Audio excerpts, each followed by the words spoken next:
Salut tout le monde, c'est Pavel et le projet Mind de Cash. Vous êtes sur la chaîne qui est consacrée aux investissements et au trading.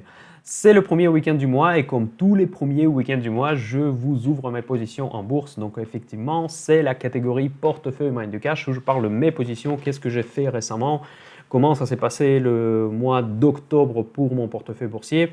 Donc je vais vous ouvrir tout. Mettez-moi des likes pour ceux qui adorent cette catégorie de vidéos. C'est avec des likes que je évalue en fait votre intérêt envers une telle ou telle catégorie. Donc, avant de commencer, comme d'habitude, je vous invite à vous inscrire, mettre la petite cloche pour être averti quand je publie de nouvelles vidéos. Et bon, les likes, j'en ai déjà parlé. Pour ceux qui veulent me soutenir dans mes démarches, dans mes efforts et dans ma transparence, vous avez un petit lien PayPal, vous pouvez faire une donation.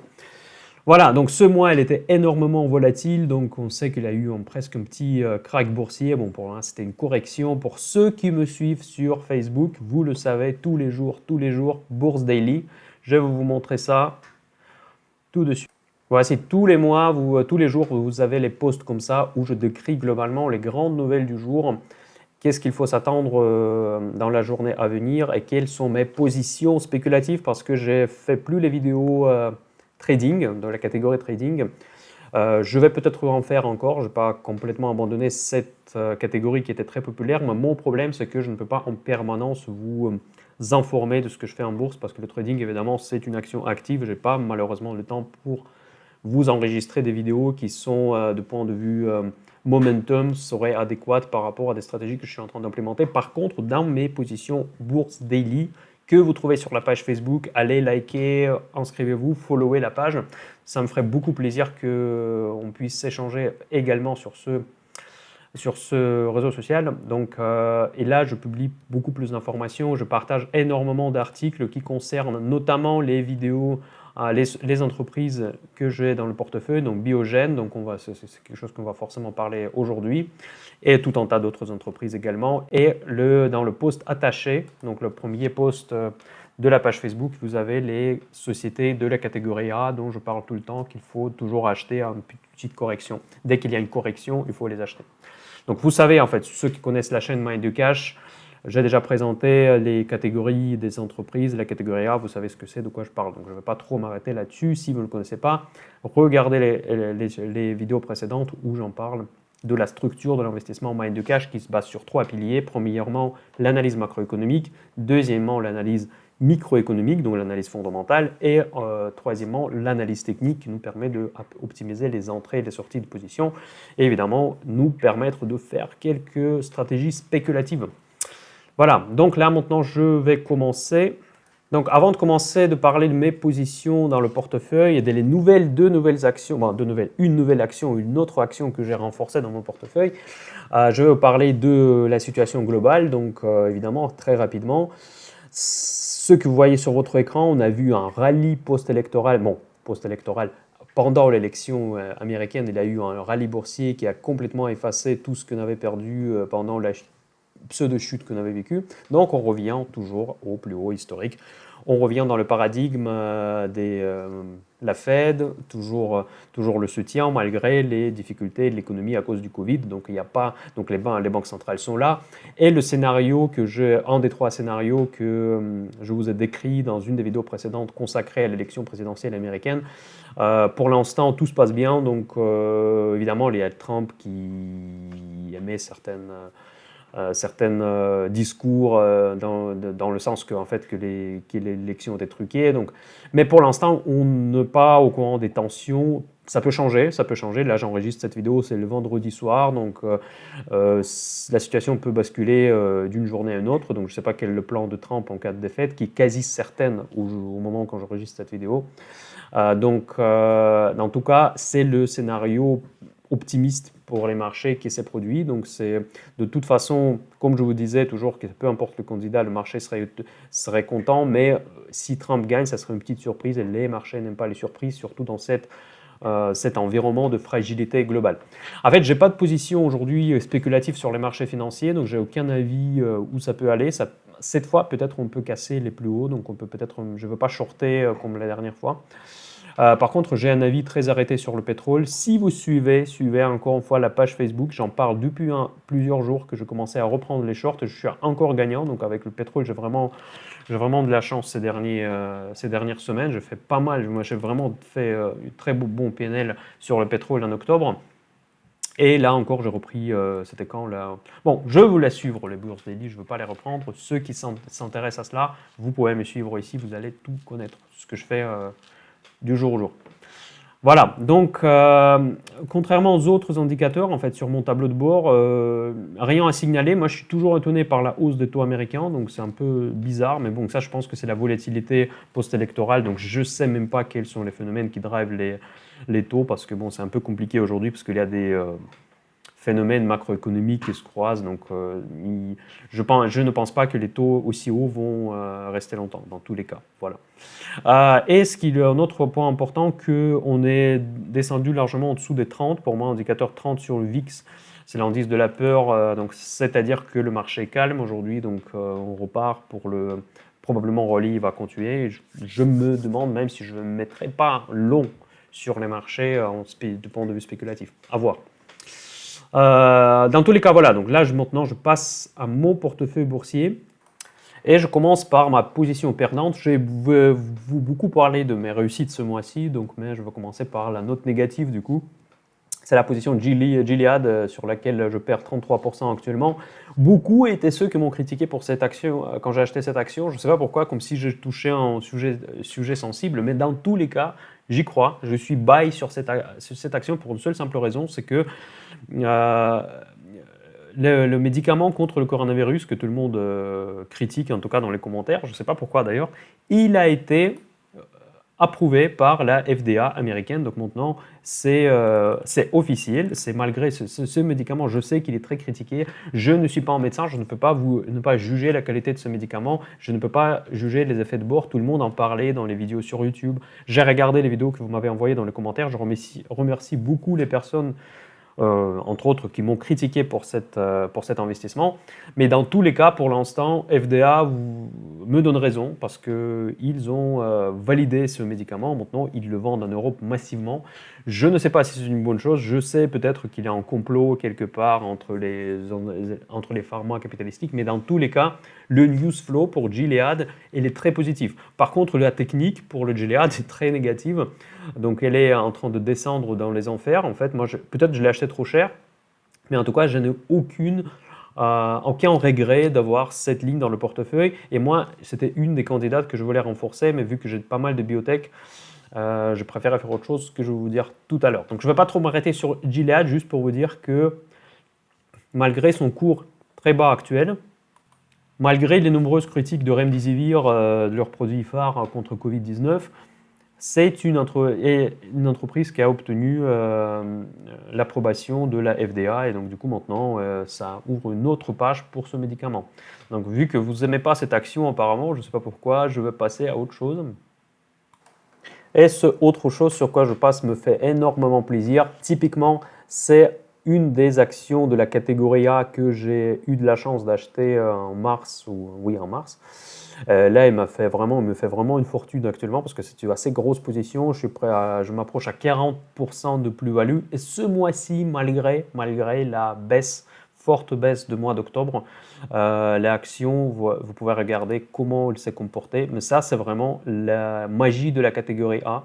Donc, vous voyez que au mois d'octobre, on n'avait pas eu même droit au pullback significatif. Donc là, l'action s'est envolée, vous voyez, donc là, il y a eu un gap énorme haussier qu'on peut voir sur ce graphique, après la publication de ces trimestriels. Donc encore une fois, Google il n'est pas en perte de vitesse du tout, comme certains préconisaient. Donc là, j'ai rien à dire, donc c'est juste, j'ai eu de la chance. À l'époque, il l'achetait à 1000 $, donc maintenant, il coûte, je ne sais pas combien je l'ai acheté d'ailleurs, 37%, mais je dis que j'ai acheté à 1000. Ça devrait faire plus, mais je ne sais plus à combien exactement je l'ai acheté. J'ai copié-collé les performances des Giro, donc j'espère que c'était bien calculé. Mais en tout cas, je suis très content d'avoir cette action dans le portefeuille et j'ai vraiment aucun projet de la vendre. Parce qu'en tout cas, la catégorie A que j'ai acheté au prix tellement intéressant, je reste dessus. Maintenant, je passe à Cisco. Donc Cisco, on parle beaucoup. Donc ils ont infligé une amende assez importante. Je suis actuellement dans moins 13%, mais en fait, c'est pas vraiment moins 13% que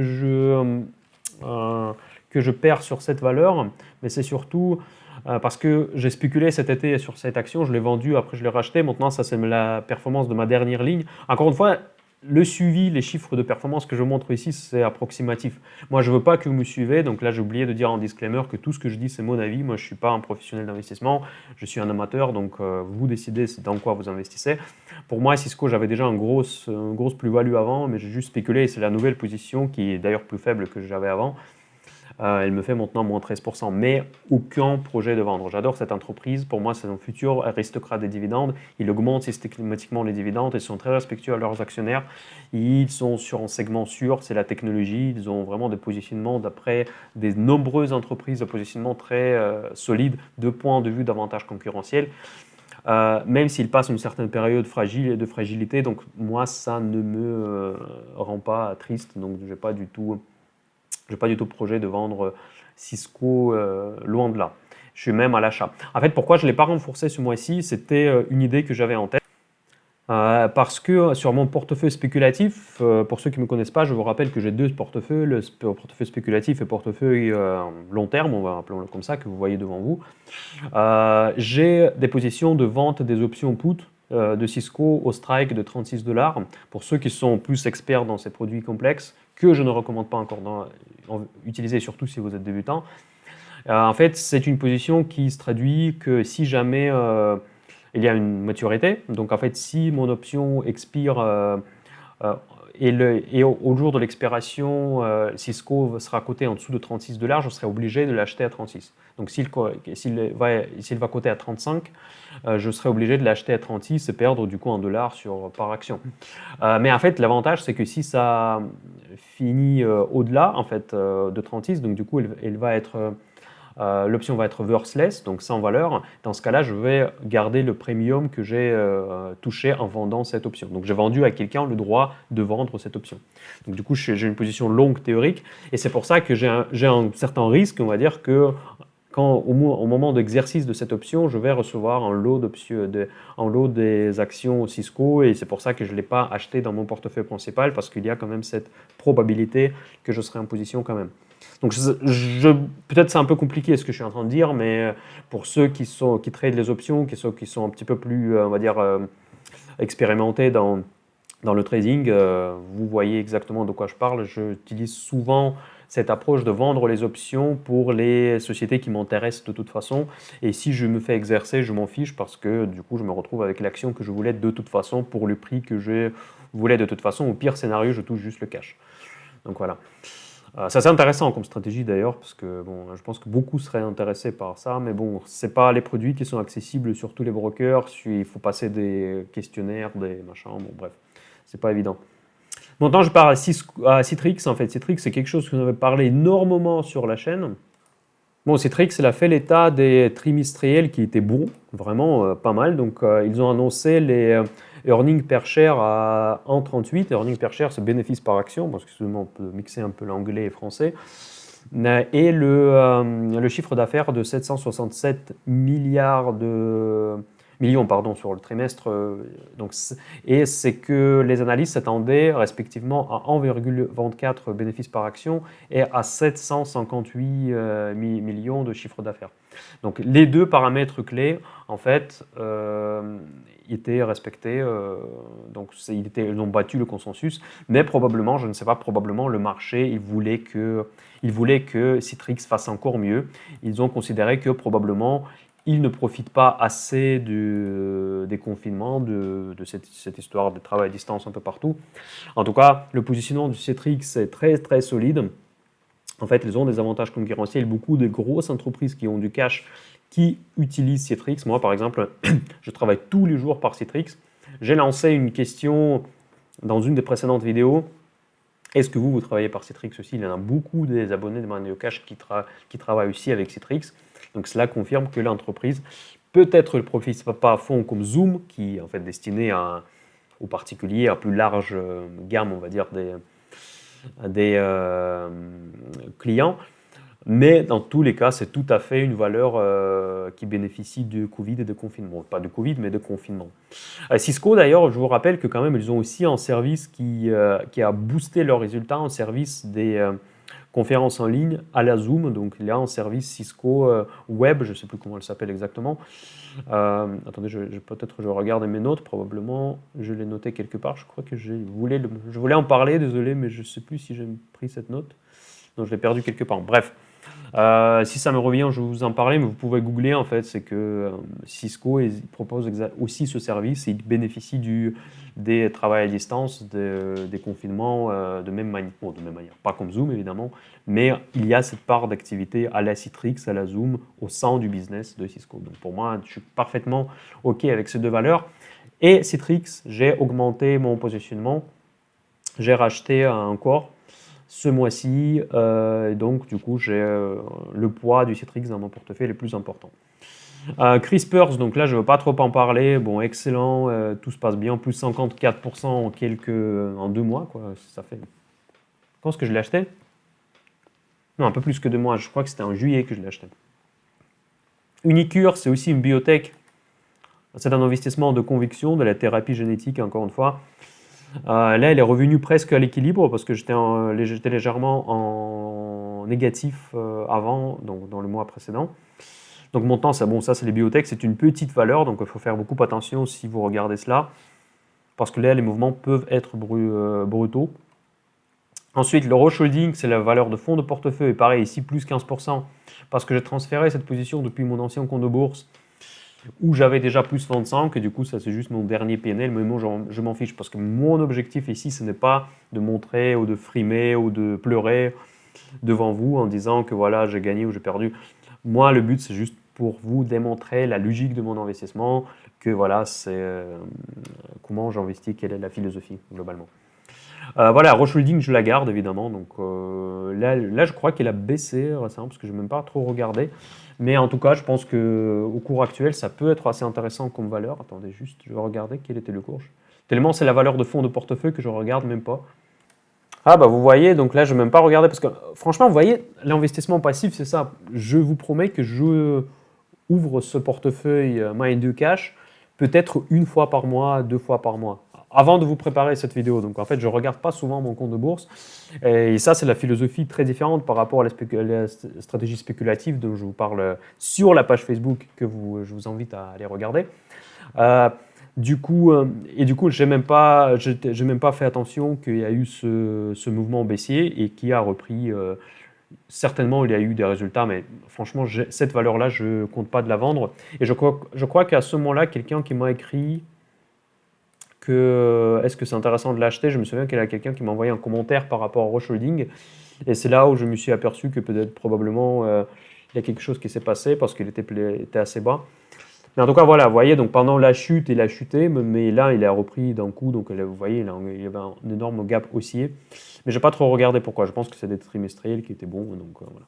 Désolé pour le non-professionnalisme de ne pas suivre toutes les actions tout le temps, mais c'est le but en fait. Quelque part, c'est la philosophie de mes investissements que j'ai certaines valeurs que je ne suis quasiment pas parce que, typiquement Google, typiquement Roche Holding, j'espère encore voir d'autres. Franchement, même si elle baisse, pour moi, c'est que une opportunité. Donc, si je suis déjà positionné, il a un certain poids dans mon portefeuille. Ce n'est pas la plus grosse valeur, mais quand même.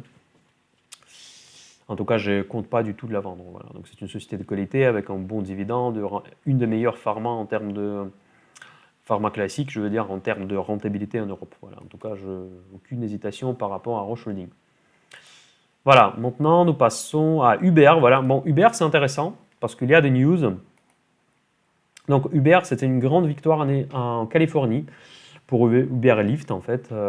Les électeurs de Californie ont approuvé mardi une proposition de vote par Uber Technologies et ses alliés qui cimentent la livraison de nourriture basée sur des applications et le statut de chauffeur de covoiturage en tant qu'entrepreneur indépendant plutôt que d'employé. Ça, c'est l'information de Reuters que je viens de vous citer. Et cela veut dire quoi? Cela veut dire que cette décision rend le modèle Uber et Lyft comme le modèle pour la nation. Donc en fait, ça permet de généraliser leur approche. C'est quelque part, l'État de Californie a donné le sign-off l'approval global pour la mise en place comme le partenaire officiel dans ce business de riding, ce qu'il appelle, donc en gros les taxis. Bon, vous connaissez parfaitement ce que fait Uber, et non seulement c'est la livraison de nourriture, tout leur écosystème que je vous ai parlé, c'est pour ça que j'ai investi dans Uber, qui est systématiquement déficitaire, parce que moi je pense que leur point fort, c'est la plateforme qui leur donnera un avantage concurrentiel de réseau, parce que c'est une plateforme où on peut embarquer tout un tas de business, et qui engage les particuliers de travailler au sein de ce système. Et je pense que ça peut créer une forme de Amazon au futur, mais sauf que ça sera pour les services. Ça, c'était mon idée initiale de l'investissement dans Uber. Et ce que j'ai fait, je crois qu'un mois ou 2 mois après son introduction en bourse. Et donc, du coup, ça fait un moment que je l'ai, et maintenant, ça passe en positif à 5%. Et AT&T, donc, quelqu'un m'a critiqué aussi pour cette acquisition, où il avait raison apparemment, contrairement à Gilead. Bon, contrairement à Gilead. Gilead, je perds de l'argent beaucoup plus que sur AT&T, mais en tout cas sur AT&T, j'avoue que je ne suis pas certain de cette ligne. Typiquement, d'ailleurs, je faisais la vente des options put aussi sur AT&T, et c'était la seule fois où j'étais exercé. J'ai reçu un lot des actions de AT&T, je l'ai revendu en fait, parce que je ne voulais pas augmenter la position. Du coup, j'ai pris ma perte, une petite perte en fait sur cette opération, mais bon, tant pis. Dans tous les cas, voilà, donc AT&T, bon, je le vois comme un aristocrate des dividendes, je l'ai acheté pour les dividendes. Par contre, la dette énorme, franchement, ça me rend un peu triste quand même pour cette valeur. Donc, heureusement que ma position n'est pas très grosse. Voilà, maintenant, on passe sur une autre star de mon portefeuille, c'est AlterX. Donc là, vous la connaissez, on en a parlé beaucoup sur la chaîne, sur tout ce qui est data analysis, provider dans le cloud, c'est vraiment à fond dans les nouvelles technologies. Donc plus 27%, mais par contre, il faut prendre en compte que ces 27%, je commence à avoir un poids assez important de cette valeur dans le portefeuille. Donc du coup, ces 27%, ça me fait beaucoup plaisir. Voilà, donc British Petroleum, donc on avait déjà beaucoup parlé dans les vidéos précédentes, on a parlé du Total, vous connaissez mon avis sur le pétrole. J'ai investi pour leur implication dans les énergies renouvelables, c'est pas leur business traditionnel de pétrole qui m'intéresse. Je l'ai acheté quand même, j'espérais de profiter de le plus bas depuis 25 ans, ce qui est complètement fou. Donc le dividende généreux. Donc j'ai quand même investi pour leur implication. C'est une entreprise qui a le plus investi dans les renewables, ainsi que Total d'ailleurs. Donc à Total, j'ai dans le portefeuille PEA, qu'on va en parler. Vous voyez un petit tab en bas que je vais vous lancer pour vous, uniquement la catégorie de portefeuille PEA où j'ai mis du Total et Robis le mois dernier. Donc, mais ça sera le sujet d'une autre vidéo. Je ne vais pas m'arrêter trop sur British Petroleum. Je suis en train de paumer 6%, mais c'est pas grand-chose. Mais par contre, ça, là, c'est intéressant, Biogène, donc ça, c'est vraiment la star des stars. Donc, vous pouvez voir sur la page Facebook, je n'ai parlé beaucoup de Biogène. Voilà, c'est dans ce post que j'en ai parlé. Et là, c'est une action qui a fait, mais vraiment, c'est difficile à croire, mais c'est une action qui a fait presque 45% une seule journée. Donc, et ça, c'est la raison pour ça, parce que cette entreprise a eu un nouveau approval de la FDA américaine pour le traitement de maladie d'Alzheimer. Donc ça, c'est vraiment... Et ils vont devenir certainement un leader dans le traitement de cette maladie. Donc suivez sur la page Facebook, je publie régulièrement les news sur Biogène. C'est une entreprise qui est vraiment, déjà que je proposais seulement il y a un mois. C'est seulement le mois dernier, donc vous allez voir le logo de Biogène sur le titre de la vidéo portefeuille Mind de Cash. Donc c'est là où j'ai acheté BP et Biogène. Et là déjà, il nous fait dans le portefeuille, il nous fait plus 14%. Voilà, donc du coup, c'est parfait.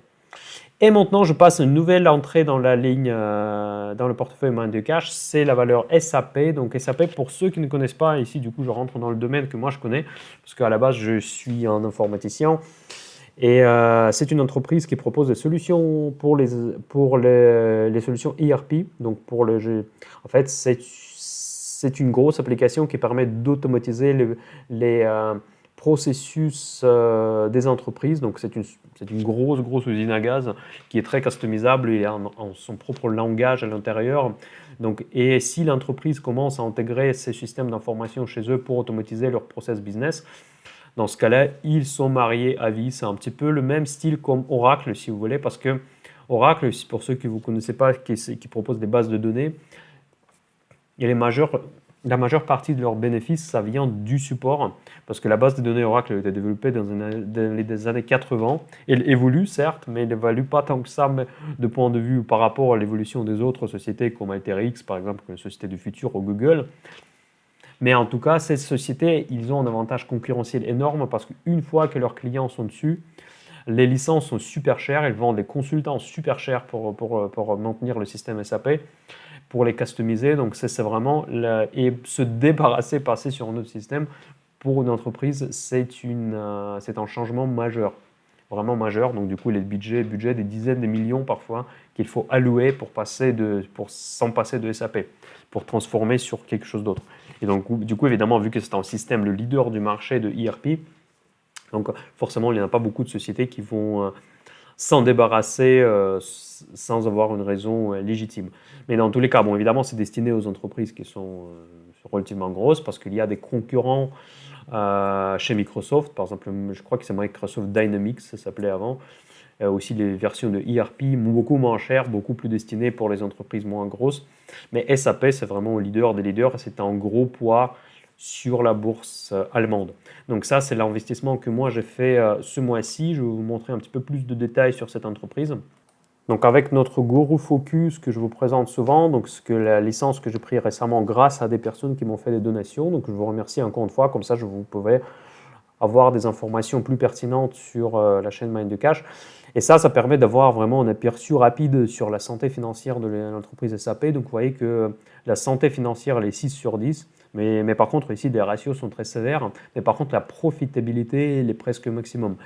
Je regarde aussi les scorings, en fait, les probabilités de défaut, les probabilités en fait qu'il manipule de la comptabilité. Donc, probabilité des défauts, c'est quasiment nul. Donc, c'est dans la zone safe, vraiment 3, c'est presque 4. Comme, il y a une vidéo sur ma chaîne concernée Altman Z-Score. C'est un scoring qui permet d'évaluer la probabilité de défaut d'une entreprise. Si c'est en dessous de 1,8, dans ce cas-là, c'est risqué de point de vue. Bon, c'est pas risqué, il faut se poser des questions que le risque de défaut est possible. Ce qui est risqué en termes de défaut, c'est si c'est négatif. Donc là, on est largement positif. Et Benech M-Score, ça c'est le manipulateur pour détecter les manipulateurs de compta. Donc là, ils ne sont pas manipulateurs selon ce scoring. Donc ça veut dire que leur reporting de comptabilité, les chiffres qu'ils fournissent sont tous cohérents entre elles. Et donc du coup, il y a très peu de probabilité qu'ils manipulent de leur comptabilité afin de booster artificiellement leurs résultats. Donc maintenant, on regarde les chiffres financiers sur 30 ans, donc ce qui permet de faire Guru Focus. Donc ça, c'est le revenu par action, donc ça, c'est le chiffre d'affaires par action. Vous voyez que donc, il était en croissance permanente en fait pendant des années et des années, donc il n'y a aucun défaut, en fait, aucune erreur de parcours jusqu'à aujourd'hui. Et en fait, pourquoi elle a chuté? Elle a chuté de 20%, ce qui est super rare pour une valeur de telle qualité, parce qu'elles ont mis un profit warning. Mais évidemment, cette entreprise, elle est exposée au Covid, mais elle n'est pas exposée comme les aériennes, comme les compagnies aériennes ou les aéroports, c'est sûr. Mais dans tous les cas, évidemment, leurs clients sont exposés au Covid, donc forcément, ils ont un petit peu moins de recettes. Et donc, c'est pour ça que le profit warning pour une société de telle qualité, parce que déjà, le pricing de cette qualité, elle était déjà chère sur le marché. Je ne sais pas si vous avez remarqué que l'évaluation était quand même assez généreuse. Et donc, moindre mauvaise nouvelle, en fait, du coup, ça provoque une sanction boursière très violente. Et donc, moi, je trouve qu'elle était exagérée et c'était un bon point d'entrée pour cette valeur. Donc, du coup, moi, j'ai décidé d'acheter cette entreprise. Donc, voilà, ça, c'est ce qui concerne la rentabilité. Je regarde surtout ROIC parce que ça tient compte de la dette. On est parti déjà au tout début de leur... en fait, c'était il y a très longtemps, en 2005, c'était déjà 32%, c'est un truc fou. Après, ils ont commencé à descendre, mais je pense que c'est parce que leur endettement est commencé à monter. Donc, l'endettement qui affecte le ROIC. En revanche, le ROI, qui ne tient pas compte d'endettement, il était plus stable en fait. Mais par contre, il quand même descendait un petit peu. Mais bon, ça, c'était vraiment la période de la croissance folle de cette entreprise. Maintenant, c'est juste une entreprise très rentable, qui est très stable, qui a occupé son marché.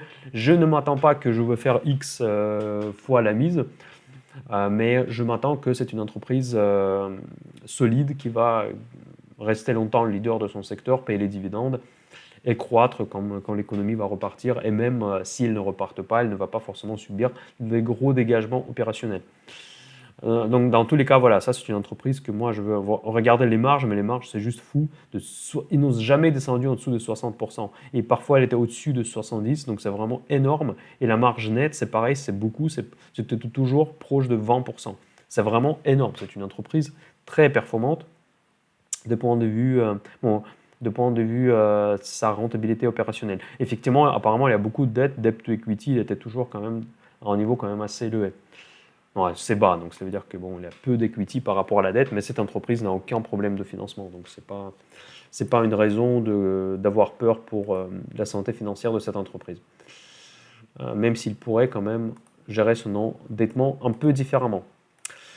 Voilà, donc ça c'est concernant mes actions en bourse, et je voulais juste vous parler d'un truc que j'ai remarqué, que c'est l'action Volvo. Je sais pas, bon, pour ceux qui veulent peut-être me doubler dans mes investissements.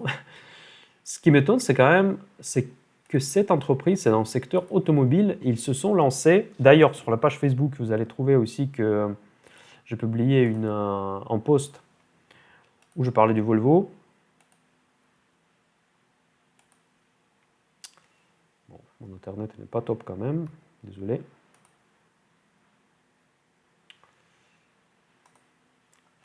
Donc ici, c'était un des derniers posts que j'avais sur la page Facebook. Que cette entreprise, en fait, elle est vraiment il ne vit pas apparemment le même parcours que les autres entreprises. Il s'est lancé dans la production des tracks électriques, un peu comme Nikola. En fait, Nikola, c'est vraiment une valeur qui a fait beaucoup parler d'elle. Je vais retrouver le post. Voilà, on y est. Et du coup, moi, j'ai commencé tout de suite, ça m'a revenu la vidéo que j'ai enregistrée sur Nikola. En fait, c'est une start-up américaine qui était quasiment un petit peu une arnaque, qui s'est lancée, qui prétendait d'être un nouveau Tesla pour les camions. Mais en tout cas, Volvo qui se lance dans ce secteur, ça me rassure beaucoup plus. Du coup, ça commençait à m'intéresser. J'ai jamais pensé à cette valeur, parce qu'automobile, déjà, ça ne m'intéresse pas à la base. Mais quand j'ai vu son parcours boursier par rapport aux autres automobiles, c'est quand même fou. Donc ça, je vais vous montrer ça, mais parce que c'est quand même assez impressionnant son parcours boursier. Vous voyez, on ne dirait pas que c'est le secteur automobile, n'est-ce pas? Elle ne fait que la hausse depuis vraiment mars. Donc en fait, vraiment, c'est de la folie. Si je vous montre par exemple, je sais pas, Renault. Bon, Renault, peut-être c'est pas le même dossier. Je sais que bon, c'est pas les mêmes, pas les mêmes risques. Mais en tout cas, vous voyez que Renault, il ne fait rien. C'est horizontal pour Renault. Si je regarde quelque chose plus comparable, on va dire BMW par exemple, c'est quand même des voitures de luxe, mais je ne pense pas que l'image serait la même. Donc vous voyez, donc c'est pas la flash vers la hausse. Donc forcément, du coup, cette action qui est la plus proche, bon, c'est certainement pas la catégorie A, mais en tout cas, elle se comporte pas mal comme la catégorie A. Donc peut-être qu'il a baissé un petit peu. Bon, on va regarder d'ailleurs à combien on l'a baissé pendant la crise. Pourquoi je vous en parle? Parce que du coup, vu que je suis intéressé, vous savez, par toutes ces technologies du futur, donc Nikola, heureusement, je n'ai pas acheté, mais si Volvo s'y lance, moi je fais beaucoup plus de confiance à Volvo que Nikola, évidemment. Donc on va regarder comment elle a réagi pendant la crise. Donc du coup, elle a perdu quand même, elle a perdu quand même 40% à peu près, donc ouais, c'est quand même beaucoup. Et là, elle a complètement repris, donc elle a battu son plus haut historique, donc je pense qu'elle est son plus haut historique. Ah oui, mais c'est incroyable, c'est le valeur secteur automobile, normalement le secteur massacré aujourd'hui, et pourtant c'est la valeur qui attaque ses plus hauts historiques. Donc franchement, quand j'étais vraiment con de ne pas l'acheter à 100, c'est quoi, je sais pas, ça doit être la krone suédoise. En tout cas, ça fait 60% de hausse depuis le pire de la crise. Donc du coup, en fait, c'est la valeur que je vais garder dans la liste pour éventuellement les prochains investissements. Si l'opportunité s'ouvre sur Volvo, je vais clairement être beaucoup plus vigilant, ne pas rater une telle opportunité parce qu'apparemment, cette société est en train de se transformer et faire un vrai concurrent au Tesla ou des technologies modernes. Avec des risques, avec des savoir-faire, avec évidemment toute sa marque et son potentiel dans le secteur automobile. Donc c'est à voir. Voilà, je pense que ça sera tout pour cette vidéo aujourd'hui. J'espère que ça vous a plu. Si ça vous a plu, mettez-moi un like avant de partir, c'est super important. Pour ceux qui ont adoré, vous pouvez faire une petite donation pour me soutenir dans mes démarches, dans mon travail que je fais gratuitement. Et mettez-moi un dislike si vous n'avez pas aimé cette vidéo. Mettez-moi s'il vous plaît un petit commentaire pourquoi vous ne l'avez pas aimé.